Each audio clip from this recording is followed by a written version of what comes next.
Hello Facebook, comment est-ce que vous allez? Ça va? Les gens m'ont écrit, ils ont dit, ah, frère William, tu fais plus des vidéos en direct sur Facebook? Vous voulez quoi?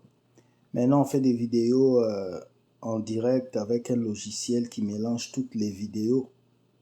Donc, j'ai à ma disposition un logiciel qui me permet de diffuser sur YouTube, sur Facebook, sur toutes ces plateformes en même temps. Donc, j'ai pas besoin de pouvoir venir ici pour vous fatiguer avec ça. Voilà. On va parler un peu du prophète Emmanuel Nzoma. Il y a un prophète qu'on a arrêté parce que il avait fait une grossesse bizarre dans le ventre de quelqu'un. Et les gens m'ont demandé c'est quoi mon avis par rapport à ça. Bon, mon avis par rapport au faux miracle, au faux pasteur, comme je vais dire, Emmanuel Nzomba, c'est quelqu'un qu'on a dénoncé depuis longtemps, qu'on dénonce depuis des années. Pourquoi? Parce que c'est quelqu'un qui est têtu, vous voyez. Ce qui arrive aux pasteurs aujourd'hui, c'est quelque chose qui ne devrait pas les arriver, vous comprenez? Normalement, un pasteur ne devait pas être arrêté. Un prophète ne devait pas aller en prison. Un prophète ne devait pas être craché comme on crache. Un homme de Dieu, c'est quelqu'un qu'on doit respecter. C'est quelqu'un qu'on doit donner la confiance. C'est quelqu'un qu'on doit vraiment donner beaucoup de respect. Mais pourquoi aujourd'hui on manque du respect aux hommes de Dieu? Pourquoi aujourd'hui on méprise les hommes de Dieu? Pourquoi aujourd'hui les hommes de Dieu ne sont pas évalués, ils ne sont pas respectés? Parce qu'eux-mêmes, ils ont enlevé le respect qu'on devait leur donner. Non, non, non, c'est pas parce qu'on les acclame qu'on les respecte. Là, on les idole. Il y a respecter un homme de Dieu et idolâtrer l'homme de Dieu. Ce que les chrétiens font aujourd'hui, c'est idolâtrer les hommes de Dieu. Ça veut dire les appeler papa spirituel, mettre un tapis en bas pour qu'il passe. Ça, ce n'est pas le respect à l'homme de Dieu. S'agenouiller devant le pasteur, ce n'est pas un respect. Ça, c'est de l'idolâtrie. On appelle ça la bassesse. Moi, je parle du respect du point de vue où tu sais que le pasteur a reçu un appel. C'est lui qui a le mandat peut-être de prêcher à l'église. Mais quels sont les actes qui ont poussé les pasteurs aujourd'hui à perdre notre respect? Sûrement moi, mon respect, parce qu'il y a certains pasteurs que je ne respecte pas. Et je respecterai jamais ces pasteurs-là, parce que ce sont des voleurs, des brigands. Et moi et eux, on ne peut pas se parler. Jusqu'à la fin, ils vont jamais m'accepter dans leur église. Et je ne les accepterai jamais non plus dans mes vidéos. Pourquoi? Parce qu'ils ont posé certains actes qui ont fait que moi, je manque de respect. La première chose, c'est l'amour de l'argent. Beaucoup de pasteurs, de prophètes aujourd'hui aiment beaucoup l'argent. Ils prêchent pour l'argent, ils voyagent pour l'argent. Dans toutes leurs prédications, il n'y a que l'argent dedans. Quand tu vas leur parler, ils vont te dire non, l'évangile est gratuit, mais l'évangélisation est payante. Donc vous comprenez que moi, dès qu'un homme de Dieu met l'argent dans sa prédication, il commence à vouloir mourir pour l'argent. Pour moi, ce n'est pas un homme de Dieu. Pour moi, c'est un commerçant. La deuxième chose qui fait qu'on ne respecte plus les hommes de Dieu, c'est la vente des livres, vous comprenez? Ces gens-là aujourd'hui, ils vendent tout à l'église. On vend des livres à l'église, on vend des chaînes à l'église, on vend des cassettes à l'église, on vend des CD à l'église, on vend des chaussures à l'église, maman pasteur vend des perruques. Je ne peux pas respecter un pasteur qui fait du commerce à l'église. Un pasteur qui vend des livres sur Internet, un pasteur qui devient bibliothécaire, un homme de Dieu qui commence à vendre des CD de ses propres prédications. Je ne te respecterai pas. J'entre dans une église, je trouve une boutique où on vend des livres. Je ne veux pas respecter cette église parce que l'église est déjà devenue un marché. C'est ça qui fait que moi, je ne... Steve Biaya, salut mon ami. C'est ça qui fait que moi, je ne respecte pas ces gens-là. Vous comprenez? Parce qu'ils ont transformé la maison de Dieu en commerce, en boutique. Comprenez? Troisième chose qui fait que moi, pour moi, certains pasteurs ne seront pas respectés par cette nouvelle génération, c'est parce qu'ils vendent les miracles. Ils fabriquent les miracles et ils vendent les miracles. Comment est-ce qu'ils font? Les hommes de Dieu, les faux hommes de Dieu d'aujourd'hui, il va aller dans un village, prendre quelqu'un, lui payer de l'argent et l'amener à l'église, lui dire tu vas mentir que tu as mal aux pieds. et on va prier pour toi, tu vas faire comme si ton pied est venu. On appelle ça mankiona. Ils créent des fausses miracles pour apporter des fausses guérisons pour dire que c'est eux qui guérissent. Alors que ce n'est pas eux qui guérissent, c'est Dieu qui guérit. On a eu beaucoup de témoignages. Le cas de Nzomba. Nzomba qui a dit qu'il a mis un bébé de 3 mois dans le ventre d'une femme. Il n'y a que Jésus qui est né par la puissance du Saint-Esprit. Tu es qui, toi, pour faire naître un enfant dans le ventre d'une femme par la puissance du Saint-Esprit? Tibi Joshua même qui a fait tomber des bébés en direct, en plein culte. Il est mort. Et toi, tu es qui? Vraiment, moi, je remercie la justice gabonaise d'avoir enfermé Emmanuel Nzomba. Je n'ai pas de pitié pour lui. Pas du tout. J'aurai jamais de pitié pour lui. Pour moi, tous ces consanguins, tous ces faux prophètes africains doivent être fermés. On doit créer une prison pour les faux pasteurs. On doit les mettre là-bas, on les chicote. On prend des psychologues pour les suivre.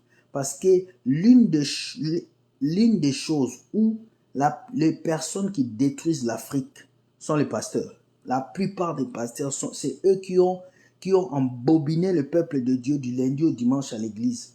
Et le peuple ne veut pas travailler. Voilà. La cinquième chose qui fait que beaucoup de jeunes en ces temps ne respectent plus les hommes de Dieu, c'est à cause des scandales. Avant, quand on parlait d'un pasteur, d'un homme de Dieu, on voyait le respect. On voyait vraiment l'humilité. On voyait vraiment la grâce. On voyait que cet homme-là, vraiment, il se protège. Aujourd'hui, depuis qu'on est à l'ère de la technologie, de l'Internet, les pasteurs sont devenus des superstars. Les prophètes sont devenus des superstars. Ils ont des comptes Instagram de 1 million d'abonnés. Ils ont des comptes YouTube de 350 000 abonnés. Ils font des vidéos qui font des 1 million de vues, 200 millions de vues. Ils deviennent des superstars. Ils se croient forts parce qu'ils ont des milliers d'abonnés. Il n'y a plus d'humilité. Les pasteurs sont devenus des orgueilleux. Les hommes de Dieu sont devenus des orgueilleux. Tu l'appelles pour lui faire une remarque, il ne t'écoute pas, il te maudit. Mais demain, quand tu le publies sur YouTube, c'est lui qui vient pleurer à la fin. Donc, c'est cet orgueil-là et cette idée-là de devenir orgueilleux. Parce que c'est moi. Ça ne paye jamais. Et l'une des choses aussi qui fait qu'aujourd'hui, vous voyez, tous ces hommes de Dieu sont attaqués par l'Église, on ne les respecte pas. C'est parce qu'ils passent leur vie à quémander. Donnez l'argent pour l'œuvre de Dieu. Construisez l'Église. Donnez l'argent. Non, un homme de Dieu doit travailler. Un homme de Dieu doit gagner le pain avec la sueur de sa tête. Paul faisait des tentes. Il allait, il travaillait, il revenait. Jésus-Christ qui est notre exemple et modèle, il était charpentier. Mais on a des pasteurs qui ne sont pas diplômés, des pasteurs qui sont au chômage. Quelqu'un comme Cospiel qui accepte de laisser un travail pour devenir prédicateur ambulant dans les métros. Il voit qu'en prêchant dans le métro, il n'y a pas d'argent. Il devient petit accroupi de Marcelo Tounassi. Il s'agenouille devant Marcelo pour qu'on lui donne une église à Paris. On lui ouvre une église à Paris, la promesse, et on lui dit, tu seras pasteur à l'église à promesse pour 7 ans renouvelables. Est-ce que quand Dieu appelle quelqu'un pasteur, il renouvelle ça? L'appel de Dieu n'est pas renouvelable. Donc vous voyez que ces églises-là sont établies par des hommes qui peuvent remplacer des pasteurs adjoints comme ils veulent. Mais lui-même, le pasteur principal, qui va le remplacer? Si moi je crée 10 églises dans le monde, je commence à remplacer les pasteurs. Mais moi-même qui ai créé l'église, qui va me remplacer? Alors que dans l'œuvre de Dieu, il n'y a pas quelqu'un qui est plus fort que l'autre. Les églises que vous créez, c'est pour votre gloire. Ce n'est pas pour la gloire de Dieu. Voilà pourquoi vous voyez au Congo, voici l'homme et Moukouna en train de se battre. Pourquoi? Parce qu'on cherche le leadership. Alors que le leader, c'est Jésus. Ce n'est pas nous. Voilà. Les jeunes d'aujourd'hui ne respectent plus le pasteur. Ils vont vous acclamer, ils vont faire ça, mais ils ne vont pas vous respecter. On vous dit l'argent c'est le diable, mais le même pasteur qui vous dit que l'argent c'est le diable, c'est lui qui vous dit d'amener le même argent pour cotiser à l'église. Comment on peut amener le diable pour donner à un homme de Dieu? On vous dit non, il faut aider l'œuvre de Dieu. Mais l'argent qui va aider l'œuvre de Dieu, c'est ça que tu insultes, c'est mauvais. Donc réveillez-vous parce que moi je me dis, nous sommes à l'heure où les chrétiens doivent se réveiller. Nous sommes à l'heure où vous devez connaître la Bible et ne pas vous faire duper par les hommes de Dieu. L'huile d'onction n'est plus d'actualité. Le savon prophétique n'est plus d'actualité. Oh, le pasteur va te laver, ce n'est plus d'actualité. Ces choses-là, c'est fini. Jésus a tout accompli. Aujourd'hui, tu plies tes genoux chez toi, tu pries. et Dieu accomplit les désirs de ton cœur. Tu n'as pas besoin d'huile d'onction, tu n'as pas besoin de patati patata, tu as juste besoin de ta foi. Jésus a guéri cette femme, lui a dit ta foi t'a sauvé. Tu n'as plus besoin de bâtir les autels. Non, Jésus a bâti le plus grand autel à la croix. Il a tout accompli pour nous. Si tu n'as pas compris ça, c'est que tu es encore un bébé spirituel. Tu dois aller encore lire la Bible et comprendre. Parce que tout ce qui s'est passé dans l'Ancien Testament n'était que la répercussion du temps que nous vivons avec Jésus-Christ. Dans l'Ancien Testament, Jésus était sur eux. Aujourd'hui, l'Esprit Saint est en nous. Samson a fait de grandes choses, David a fait de grandes choses, mais Dieu n'était pas en lui. Dieu était avec lui, à côté. Mais nous avons Dieu en nous. Mais bizarre qu'on a Dieu en nous, on a Jésus en nous, mais on est tellement bizarre de voir qu'on a Jésus en nous, mais on se comporte plus bêtement que les chrétiens qui étaient dans la Bible. Tu as un baccalauréat plus 4, on te dit tes parents sont des sorciers. Tu abandonnes tes parents. Qui ont payé ton école? Qui ont fait que tu puisses avoir la maturité que tu as? C'est tes parents. Tu penses que si tes parents voulaient te tuer, ils n'allaient pas le faire? Réveillez-vous, arrêtez de nourrir les chômeurs. Dites aux pasteurs, aux évangélistes d'aller travailler. On a compris leur jeu. De toute façon, je ne fais que dire la vérité depuis des années. Soyez bénis, je vous aime. C'était une petite vidéo pour vous faire comprendre ça. Dans le cas d'Emmanuel Nzomba, moi j'ai dit bravo à la police gabonaise. C'est une bonne chose. Il faut que les autorités africaines puissent régulariser les églises, surtout les églises évangéliques. Parce que l'église catholique, c'est vrai qu'ils ont leurs mauvaises choses, mais l'église catholique est organisée. C'est ça que j'aime chez ces gens-là. Ils sont organisés. Même si quelque chose se passe, tu n'entendras pas tellement de scandales.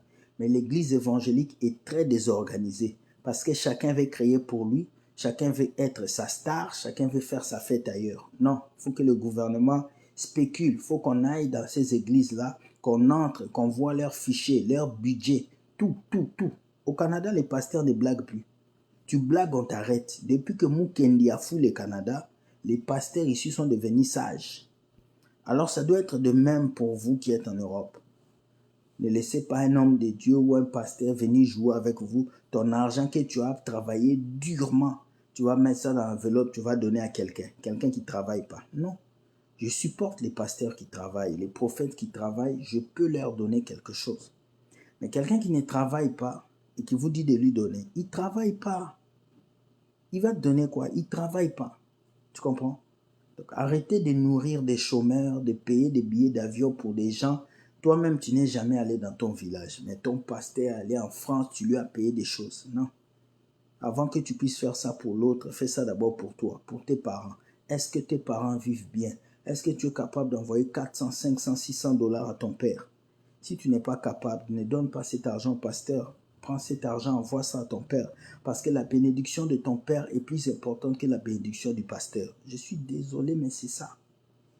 Il a dit, honore ton père et ta mère, afin que tu vives longtemps. Il n'a pas dit honore le pasteur et la pastoresse. Il n'a pas dit ça. Il a dit honore ton père et ta mère. Donc la bénédiction de papa et maman est plus importante que la bénédiction du prophète, est plus importante que la bénédiction du pasteur. Je suis désolé de vous faire mal, mais c'est ça. Si toi tu accordes plus d'importance à ton pasteur qu'à tes parents, tu es dans la malédiction. Ne sois pas étonné que chaque dimanche tu tombes.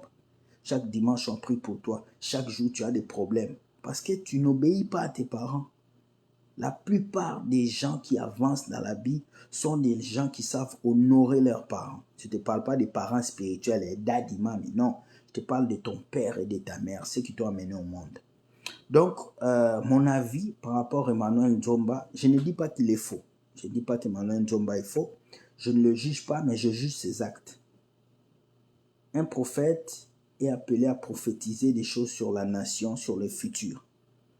Et si un prophète commence à vouloir mettre les enfants dans les ventres des femmes, ça c'est de l'intimidation.